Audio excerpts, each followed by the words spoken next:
할렐루야. 예, 우리 좌우 옆 사람과 이렇게 인사하면 좋겠습니다. 주님 우리 죄를 사하셨습니다. 예, 아멘. 예, 주님께서 우리의 모든 죄를 사하여 주셨습니다. 이제 오늘부터 또 이사야 말씀으로 주일 본문을 보게 됩니다. 남유다 왕국이, 그러니까 이스라엘이 남왕국과 북왕국으로 나뉘었죠. 남유다 왕국이 주전 586년에 망하게 됩니다.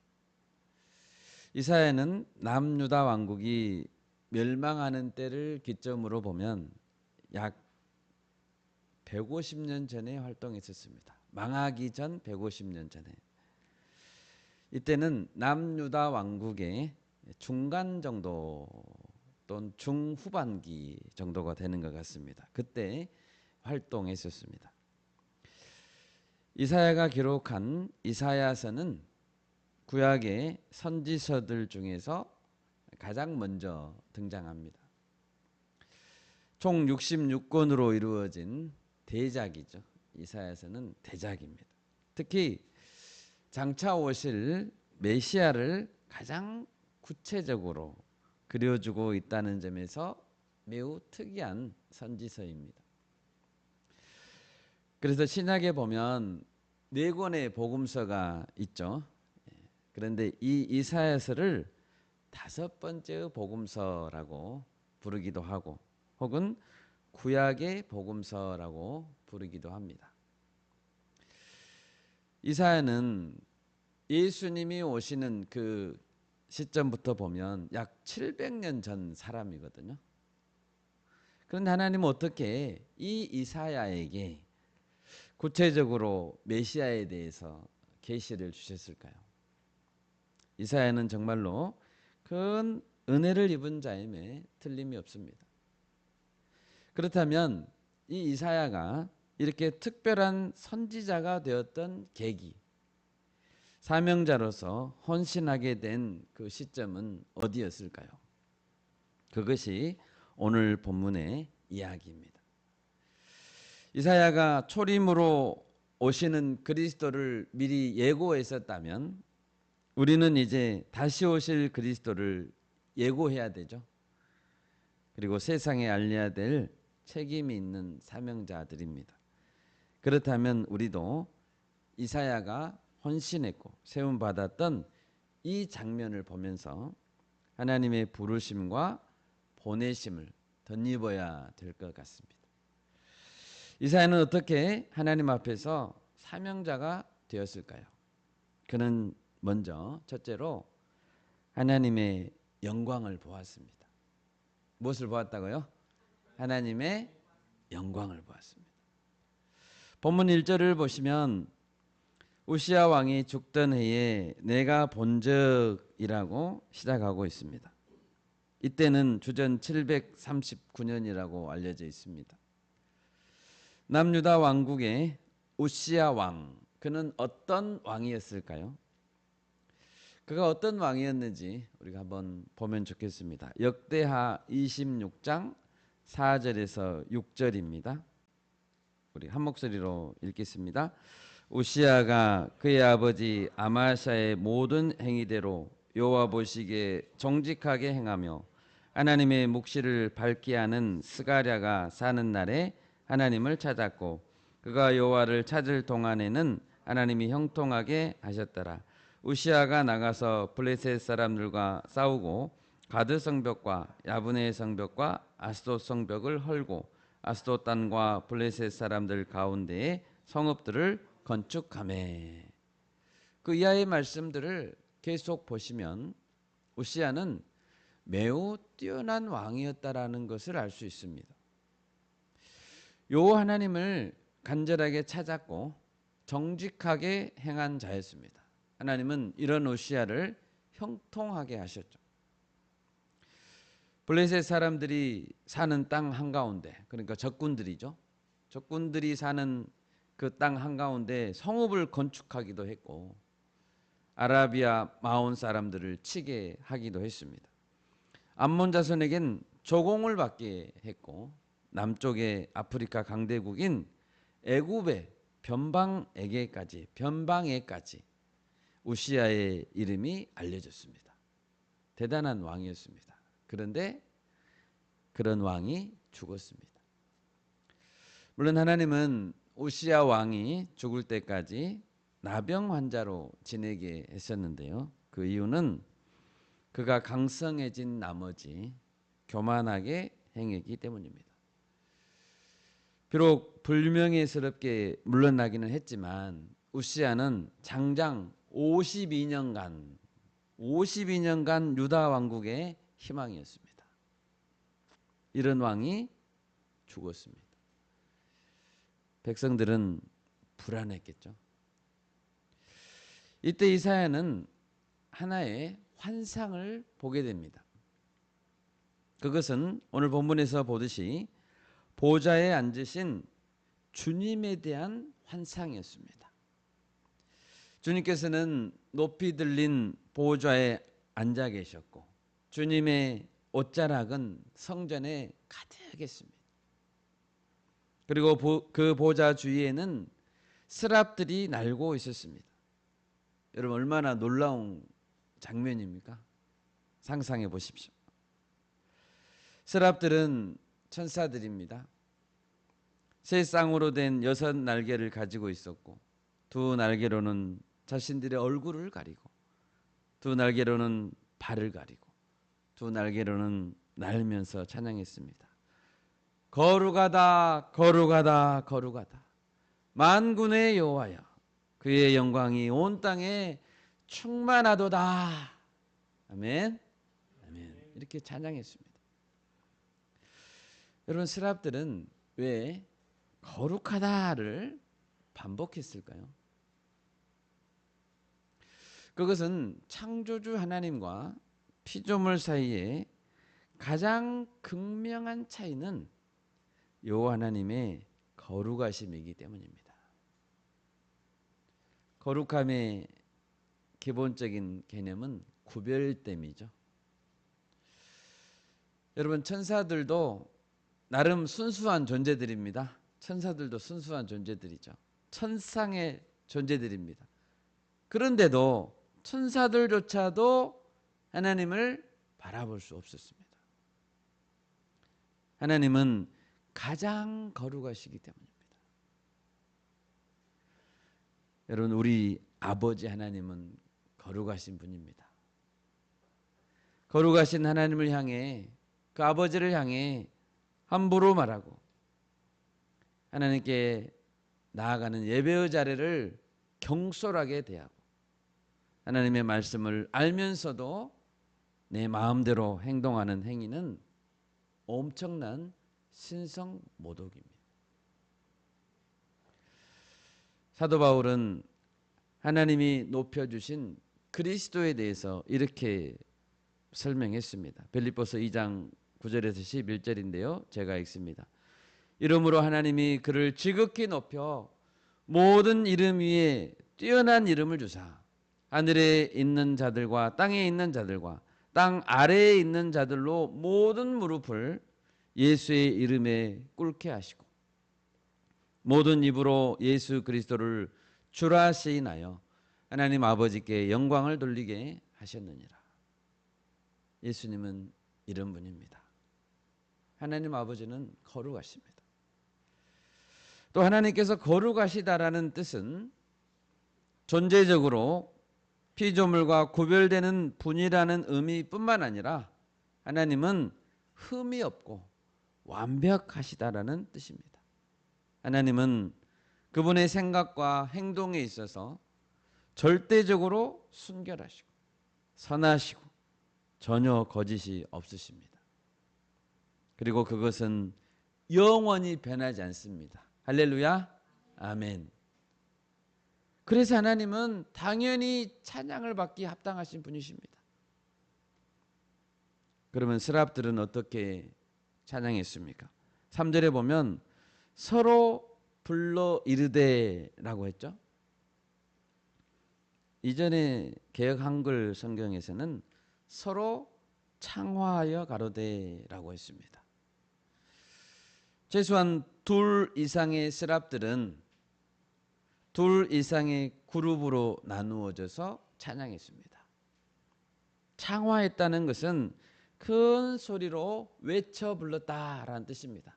작은 소리로 보통 크기로 한 게 아니고 큰 소리로 불렀습니다.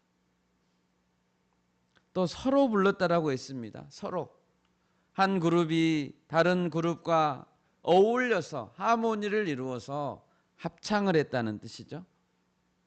한편에서 거룩하다 하면 또 다른 편에서는 엘토로 더 큰 소리로 거룩하다 했습니다. 그러면 또다시 만군의 여호와여 하면 다른 편에서는 그 영광이 온 땅에 충만하시도다. 얼마나 아름다웠을까요? 스랍들의 목소리, 천사 같은 천사들의 목소리였겠죠. 그 하모니는 얼마나 환상적이었을까요? 나중에 우리가 이 스랍들을 볼 텐데요. 스랍들의 합창 공연을 한번 볼 수 있으면 좋겠습니다. 볼 수만 있다면 합창 한번 해주세요. 4절을 보십시오. 모든 건물이나 공간에는 크기, 건물의 크기, 또 형태, 질량, 건물의 강성에 따라서 고유한 진동수가 있다고 합니다. 건물에는. 지금 여기는 성전이 있잖아요. 성전에 있잖아요. 스랍들의 소리는 공명을 이루고 또 그 진동수, 주파수를 증폭시켜서 무슨 일이 일어났습니까? 성전의 문지방 터가 요동했다는 거예요. 이 건물이 막 흔들렸습니다. 얼마나 찬양 소리가. 마치 지진이 일어난 것처럼 성전이 요동을 쳤습니다. 이 찬양 소리. 이번에 우리 단기 선교를 라오스로 갔었는데요. 어떤 건물 안에 들어갔는데 천장이 이렇게 둥그렇게 파졌더라고요. 그래서 어떤 지점에서 이렇게 이야기를 하면 작게 이야기해도 크게 들리더라고요. 공명이 돼서. 천사들의 소리는 공명을 이루어서 성전을 가득 채우고 성전 자체를 막 흔들었습니다. 얼마나 놀랍습니까? 여러분 이사야가 본 그 환상을 보고 싶으십니까?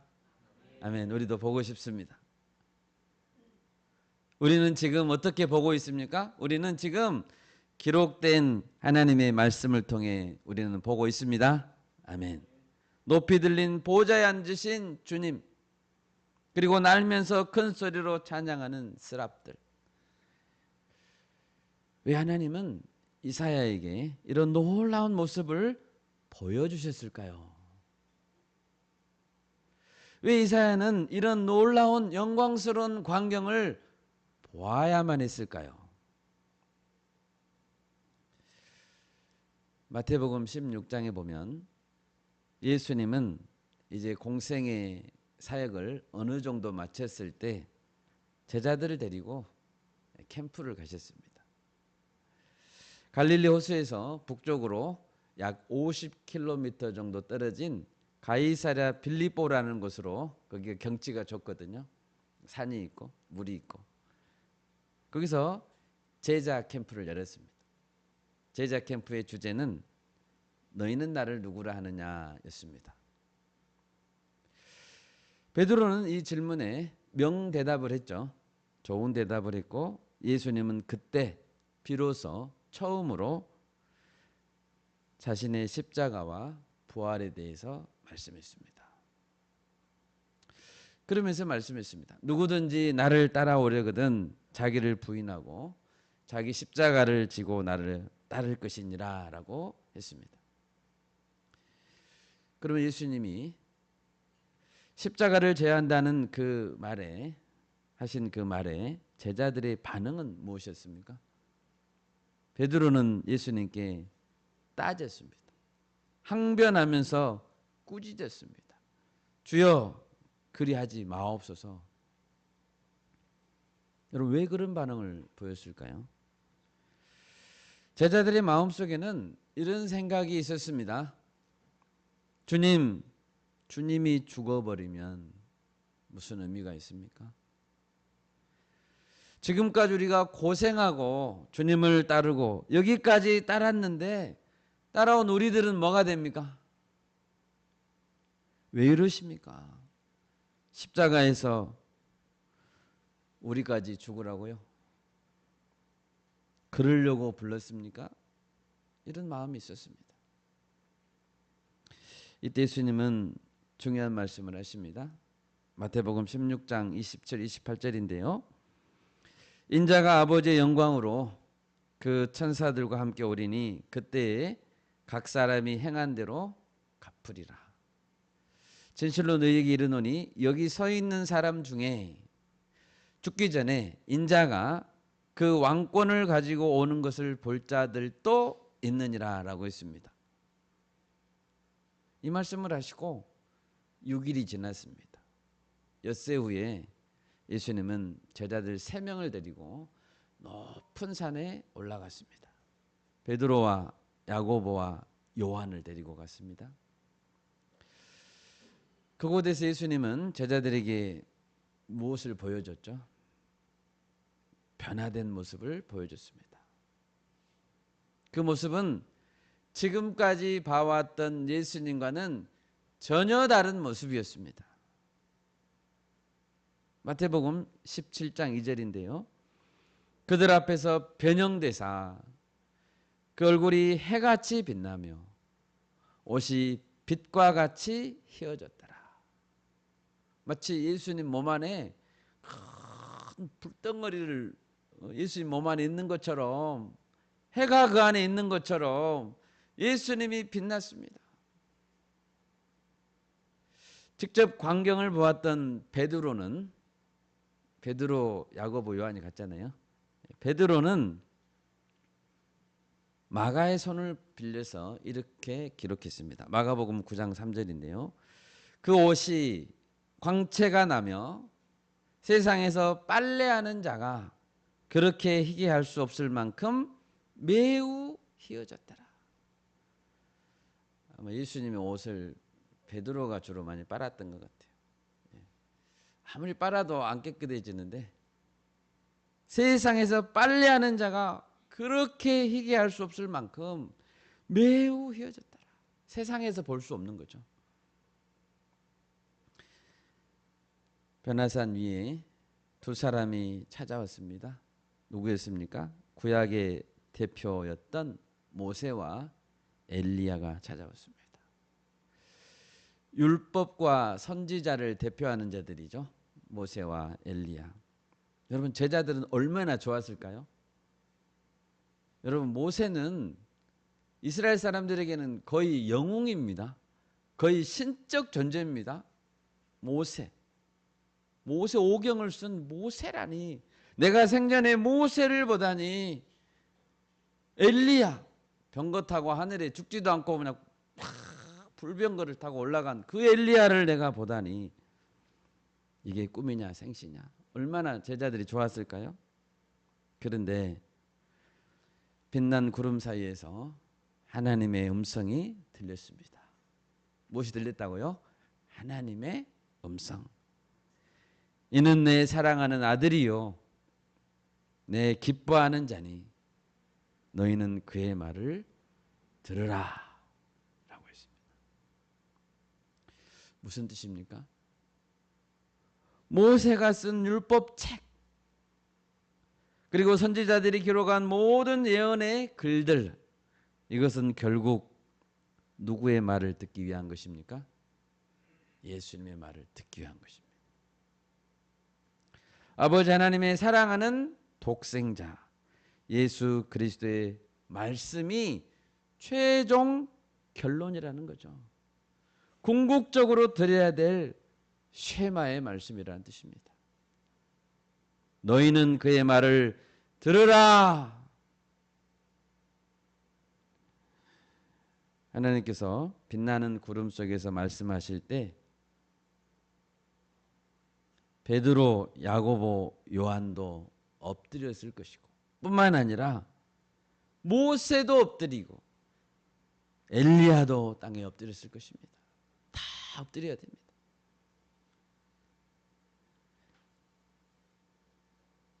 하나님은 모두에게 말씀하십니다.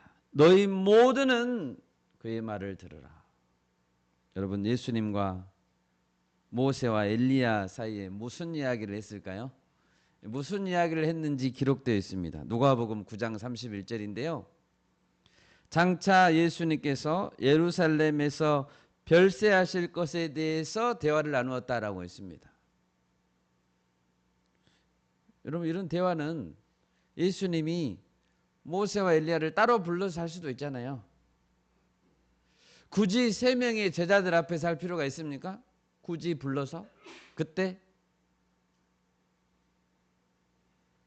왜 예수님은 이 광경을 목격하게 했을까요? 그것은 예수님 당신의 영광을 보여주시려고 그런 겁니다.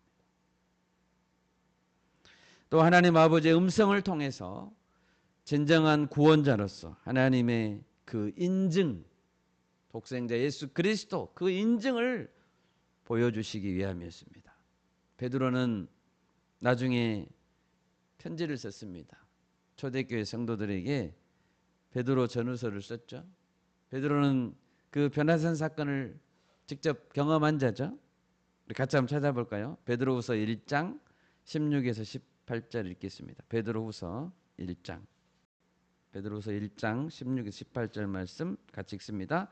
우리 주 예수 그리스도의 능력과 강림하심을 너희에게 알게 한 것이 교묘히 만든 이야기를 따른 것이 아니요 우리는 그의 크신 위엄을 친히 본 자라. 지극히 큰 영광 중에서 이러한 소리가 그에게 나기를 이는 내 사랑하는 아들이요 내 기뻐하는 자라 하실 때에 그가 하나님 아버지께 존귀와 영광을 받으셨느니라. 이 소리는 우리가 그와 함께 거룩한 산에 있을 때에 하늘로부터 난 것을 들은 것이라. 아멘. 베드로는 이 장면을 보았습니다. 변화산 사건은 한 번밖에 없습니다. 예수님은 두 번도 안 보여줬습니다. 딱 한 번 보여줬습니다. 그런데 이 딱 한 번 경험한 이 경험이 베드로의 삶을 바꿨습니다. 여러분, 우리는 많은 말씀이 필요한 게 아닙니다. 딱 한마디 말씀이면 충분합니다. 베드로는 평생 잊을 수 없었습니다. 예수 그리스도는 존귀와 영광을 받으실 분이다. 나는 내 생명을 이런 예수님께 전부 드려도 아깝지 않다. 베드로가 끝까지 예수님을 향한 믿음을 지키고 전해진 이야기에 따르면 십자가에 거꾸로 매달려 죽을 수 있었던 이유는 그리스도의 영광을 보았기 때문입니다. 여러분, 이사야도 마찬가지입니다. 이사야는 하나님의 영광을 보아야 했습니다. 하나님의 영광을 제대로 보지 못한다면 우리 중에 누구도 올바르게 헌신할 수 없습니다. 여러분, 영광을 보지 않는 자는 제대로 헌신할 수 없습니다. 하나님의 영광과 존귀하심을 경험해 보지 못했는데도 하나님이 누구신지도 모르는데도 헌신하려고 한다면 그 사람은 자기 이름을 드러내고 자기 영광을 위해 일하려는 자입니다. 우린 자신에게 물어야 됩니다. 나는 왜 헌신하려고 하는가? 나는 왜 십자가를 지려고 하는가? 나는 하나님의 영광을 보았는가? 나는 그분 앞에 떨며 날마다 문지방이 요동하는 것을 느껴본 적이 있는가? 하나님의 존귀하심을 본 적이 있는가? 그런 자만이 진정으로 사명자가 될 수 있음을 믿습니다. 아멘. 우리가 그것을 다 볼 수 있기를 바랍니다. 두 번째로 사명자가 되려면 정결케 되어야 합니다. 5절을 보십시오. 그때 내가 말하되 화로다 나여 망하게 되었도다. 나는 입술이 부정한 사람이요 나는 입술이 부정한 백성 중에 거주하면서 만군의 여호와이신 왕을 배웠음이로다 하였더라. 이사야는 그 광경을 보고 그 찬송 소리를 듣고 왜 놀라게 됐죠? 물론 하나님의 그 거룩하심 그것을 보고 놀랐고 곧바로 뭘 깨달았습니까? 아, 나는 죽었구나. 자신의 부정함을 보고 그는 충격을 받았습니다. 자신은 입술이 부정한 자였고 또한 입술이 부정한 자들 중에 거주하는 자였습니다. 우리 이사야서 64장 5절 6절을 같이 읽겠습니다. 이사야서 64장 5절과 6절 같이 읽습니다.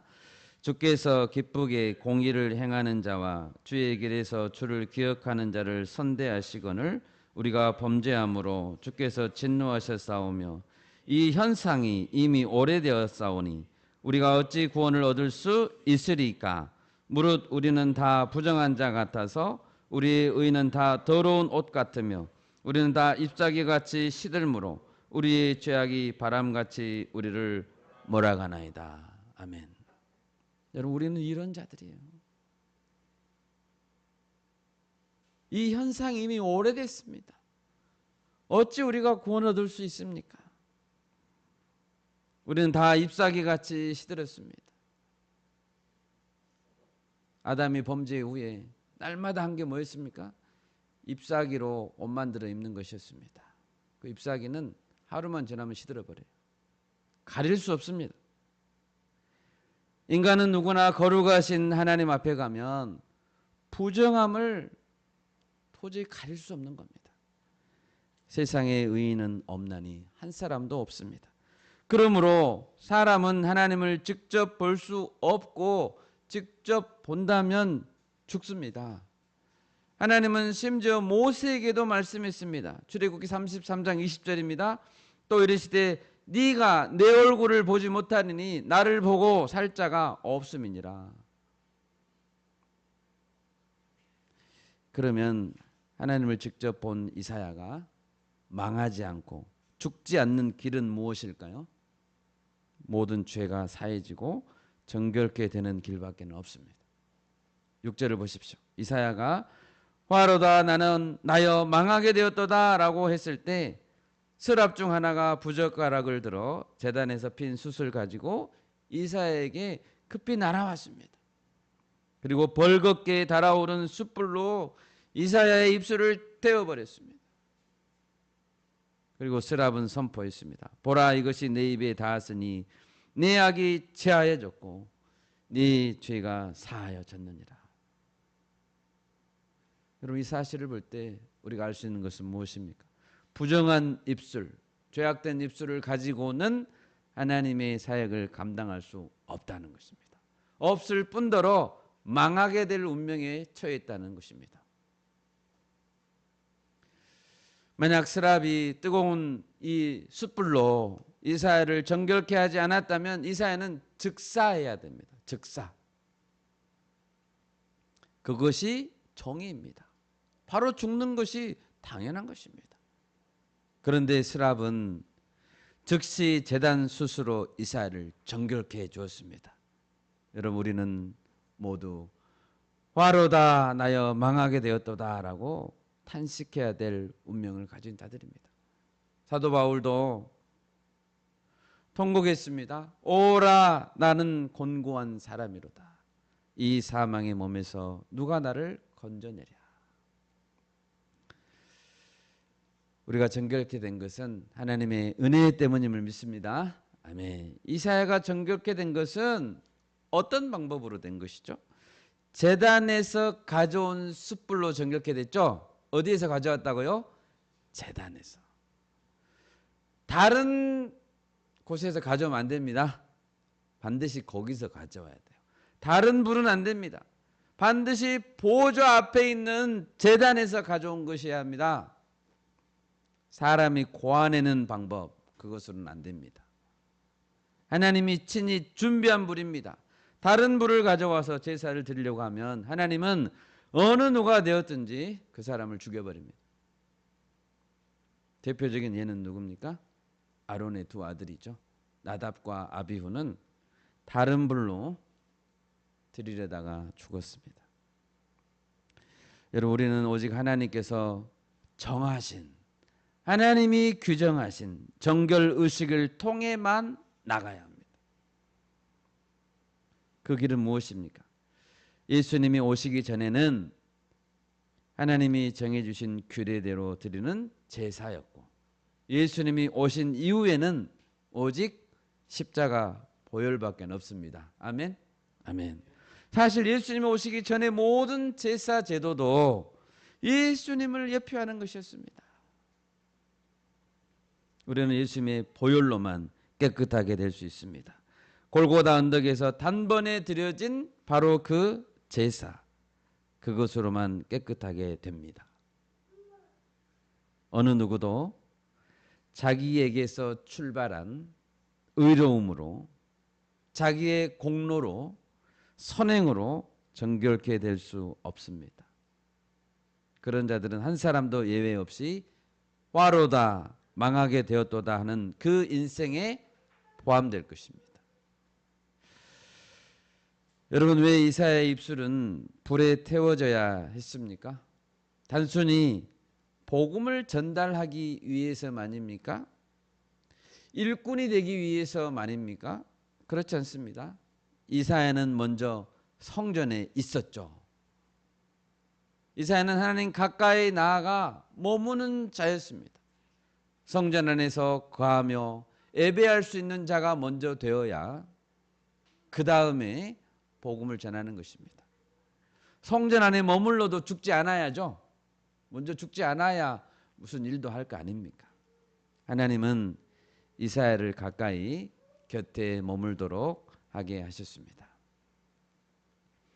마지막 세 번째로, 사명자가 되기 위해서는 복음을 전하는 자로 나아가야 합니다. 이사야가 이제 정결케 됐습니다. 그런데 이때 주님의 음성이 들렸습니다. 내가 누구를 보내며 누가 우리를 위하여 갈꼬라고 했습니다. 지금 이사야에게 말했나요? 이사야에게 말한 게 아닙니다. 우리들끼리, 삼위일체 하나님 본인들끼리, 당신들끼리 말씀한 거예요. 주님은 아직도 주님을 모르는 자들을 향해 누군가를 보내기를 원하십니다. 누군가를 찾고 계십니다. 우리라고 하셨으니 삼위일체 하나님을 위하여, 그분들의 이름을 위하여 나아가야 됩니다. 그러면 하나님의 음성을 들은 이사야는 어떤 반응을 보였습니까? 마음이 뜨거워져서 자기도 모르게 오른손이 올라갔습니다. 내가 여기 있습니다. 내가 가겠습니다. 나를 보내십시오 라고 했습니다. 여러분, 이것은 자연스러운 반응입니다. 아멘? 자연스러운 반응이에요. 저는 오늘 이 자리에서 여러분의 결단을 확인하지는 않겠습니다. 삼위 하나님의 이름을 위하여 하나님이 보내신 곳으로 나아가실 분들은 일어서십시오. 안 일어서셔도 됩니다. 우리는 각자 하나님 앞에서 반드시 단독자로 서야 합니다. 여러분, 하나님 앞에서 다 일어서십시오. 아멘. 내가 여기 있나이다. 나를 보내소서. 여러분, 어디로 가야 합니다. 가십시오. 하나님은 아무나 보내지 않습니다. 예수님이 제자들을 선택할 때 누구를 선택했다고 했습니까? 예수님이 원하는 자를 선택했습니다. 그러니까 하나님은 이사야를 먼저 원하고 계셨죠? 이사야가 있는 데서 말씀하셨어요. 들으라고. 나를 보내소서라고 말하기 전에 하나님은 이사야에게 보호자를 보여주셨잖아요. 스라벨 찬양을 듣게 하셨잖아요. 내가 하나님의 음성을 들었다면, 그분의 영광을 보았다면 나를 보내소서라고 자원하는 것이 자연스러운 것입니다. 그런데 여기서 꼭 알아야 될 것이 있습니다. 이사야가 지금 복음 전파 사역을 위해 보냄을 받습니다. 그런데 하나님은 이사야에게 뭐라고 말씀하십니까? 복음을 전해도 듣지 않을 것이다라고 말하고 있어요. 복음을 전하라면서요. 하나님이 미리 안 들을 거야라고 말씀하고 계세요. 복음을 전해도 들을 자는 듣게 될 것이지만 듣지 않는 자가 훨씬 많을 것이다 라고 말씀하십니다. 그런데 이사야는 전해야 돼요. 실패할 것을 알지만, 당대에는 복음 역사가 일어나지 않을 수도 있지만, 우리가 전하는 것이 아무 열매를 거두지 못할 수도 있지만, 그럴 걸 알지만 전해야 합니다. 아멘? 아멘. 그것이 복음 전파자가 반드시 기억해야 될 말씀입니다. 사도 바울은 제자 디모데에게 유언과도 같은 말씀을 했죠. 디모데후서 4장 2절입니다. 너는 말씀을 전파하라. 때를 얻든지 못 얻든지 항상 힘쓰라 라고 했습니다. 그런데 그 말씀을 전한 후에 그러면 그 말씀 전하는 그 일의 보상과 상급이 무엇이라고 말씀했습니까? 디모데후서 4장 7절 8절을 같이 읽겠습니다. 디모데후서 4장 7절 8절입니다. 디모데후서 4장 7절 8절 우리 같이 읽겠습니다. 나는 선한 싸움을 싸우고 나의 달려갈 길을 마치고 믿음을 지켰으니 이제후로는 나를 위하여 의의 면류관이 예비되었으므로 주 곧 의로우신 재판장이 그날에 내게 주실 것이며 내게만 아니라 주의 나타나심을 사모하는 모든 자에게도 니라. 아멘. 디모데는 전도자의 일을 해야 합니다. 실패할 것을 알지만 복음을 전해야 됩니다. 직무를 다해야 합니다. 그리고 선한 싸움을 끝까지 싸우고 달려갈 길을 끝까지 마쳐야 합니다. 끝까지입니다. 중간에 포기하면 안 됩니다. 끝까지 가야 합니다. 그러면 그 헌신의 보상은 무엇입니까? 의로우신 재판장이신 주님이 주신다는 거죠.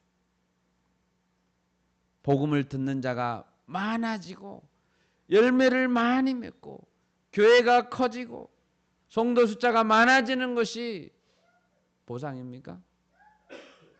그런 보상 없을 수도 있습니다.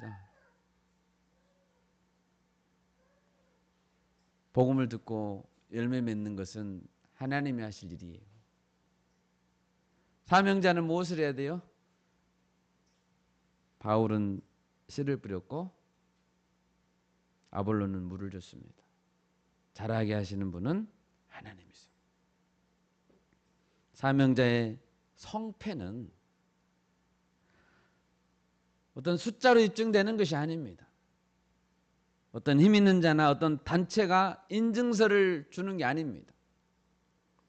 주님께서 인정하시는 의의 면류관, 그것이 우리의 보상인 줄 믿습니다. 아멘. 여러분, 하나님은 이사야를 보냈습니다. 예레미야를 보내고 에스겔을 보내고 다니엘을 보냈습니다. 수많은 선지자들을 보냈습니다. 사도라는 말은 보냄받은 자, 파송받은 자라는 뜻이라고 합니다. 신약시대에 와서는 이제 예수님이 직접 오셨습니다. 예수님이 직접 파송을 받았습니다. 히브리서 3장 1절입니다. 예수님도 사도십니다. 그러므로 함께 하늘의 부르심을 받은 거룩한 형제들아, 우리가 믿는 도리의 사도이시며 대제사장이신 예수를 깊이 생각하라. 예수님도 보냄받았습니다. 예수님은 그리고 직접 베드로, 야고보, 요한을 보냈습니다. 바울을 보냈습니다. 그리고 그들의 제자들도 보냈습니다. 그리고 윌리엄 캐리, 허드슨 테일러, 언더우드 같은 사람들을 보냈습니다. 이 자리에 있는 우리 각 사람도 보냄받은 자들입니다. 넓은 의미로는 우리는 다 사도들입니다.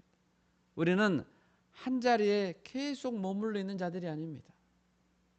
제자들처럼 복음을 듣지 못한 것으로 계속 나아가야 합니다. 말씀을 맺겠습니다. 어떻게 하면 사명자가 될 수 있을까요? 왜 내 마음속에는 뜨거운 열정이 없을까요? 우리는 하나님의 영광을 보아야 합니다. 보좌에 계신 하나님을 날마다 만나 뵈야 됩니다. 거룩하신 하나님 말씀하십니다. 내가 거룩하니 너도 거룩한 자녀가 되라. 우리 주변에 있는 모든 사람들의 입술은 부정해요. 나의 입도 부정해요. 그러니 날마다 제단 숯불에 제단에서 그 가져온 숯불로 우리 입술을 제재합니다. 그렇지 않다면 우리는 망할 자가 되는 겁니다. 그리고 이젠 보냄받은 자로 나아가야 됩니다. 듣든지 아니 듣든지 그게 중요한 게 아닙니다. 나아가는 거, 하나님 원하신 일을 하고 복음을 전하는 것, 그것이 중요한 것입니다. 현장에 가 있는 사역자들, 사명자들 우리가 또 돕고 우리도 계속 직접 나아갈 수 있는 우리 모든 교회 성도님들이 되시기를 바랍니다. 아멘. 전하지 못하게 될 날이 속히 온다고 했습니다. 제가 기도하겠습니다.